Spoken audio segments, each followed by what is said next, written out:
Well, a former Milwaukee public school teacher, now living in Ukraine, is sharing her story about survival and perseverance in a war zone. Diane Baima had a passion for Russian studies as a ninth grader, which led her to studying in Moscow before returning to the States to teach. But soon she was interested in a new adventure, which led her to Kyiv, a sprawling farm, and her husband, Yuri. Diane is with us now from her farm south of Kyiv's city center. Diane, welcome. Thanks very much for being with us. What a unique story you have. First of all, your daily life has changed drastically since the start of this war. Can you tell us how you, your family, and your animals are holding up right now? How are you getting by?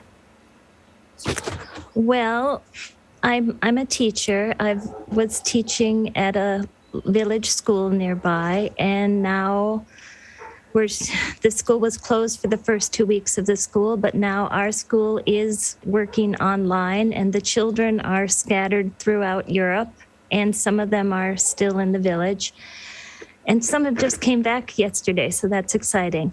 But it's hard because the kids are scared. They want to go home, and all the children want to go home. The Ukrainian children are really suffering under this war.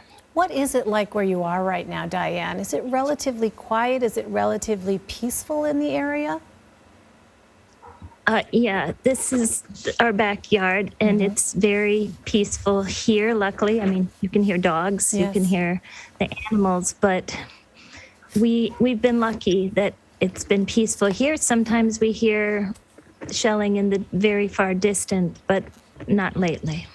Diane, you say that you fell in love with the Russian language and culture early on in your life, and you say that you feel betrayed by Russia. Has it been difficult for you to see this devastation? I mean, how do you sort of reconcile this love and connection and affection that you felt for Russia and Russian culture with what's taking place right now?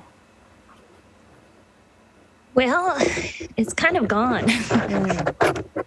I don't know how to say it any other way, but the friends that I made in Russia, they've been in contact with me, and they're supporting Ukraine in the war. So that helps. But the fact that my old university, I went to Moscow State University, and they are saying that the war is something they're supporting, I'm done with Russia. I'm all Ukraine.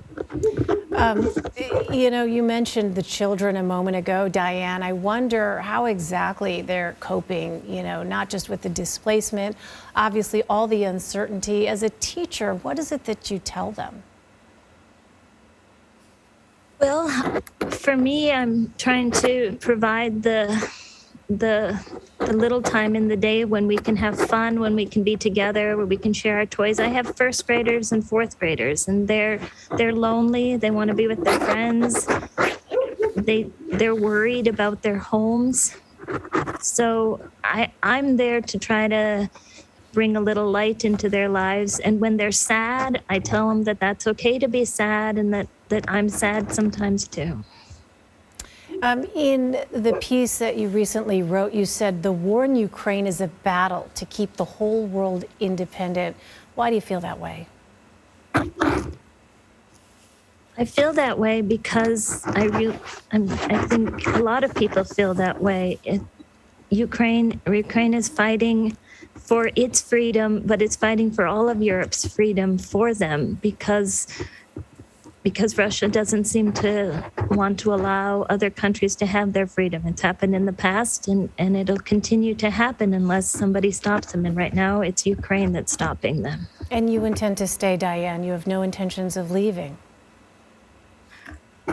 I intend to stay as long as I can. I mean, if they came, I mean, they are targeting teachers. Russians are targeting teachers. So if I stay and the Russians come to my village, I mean, I will have to leave before that happens because my husband said so. But otherwise, I plan on staying, and I plan on staying, teaching, and doing what I can. And this is your husband, Yuri. Yuri, and Is there anything you want to say very quickly here before we have to let you go? It's an incredible, remarkable commitment that both you and Diane are demonstrating here to Ukraine by staying where you are. Thank you. Better you answer. You say. Okay. We wanted to just say thank you so much for all the people in the world who are supporting Ukraine, for all the countries that are supporting, especially the United States. We're so thankful. It would be so much more terrible. All of us. All right, Diane, her husband Yuri, thank you both so much for taking the time to speak with us. We really appreciate it. Thank you. Okay.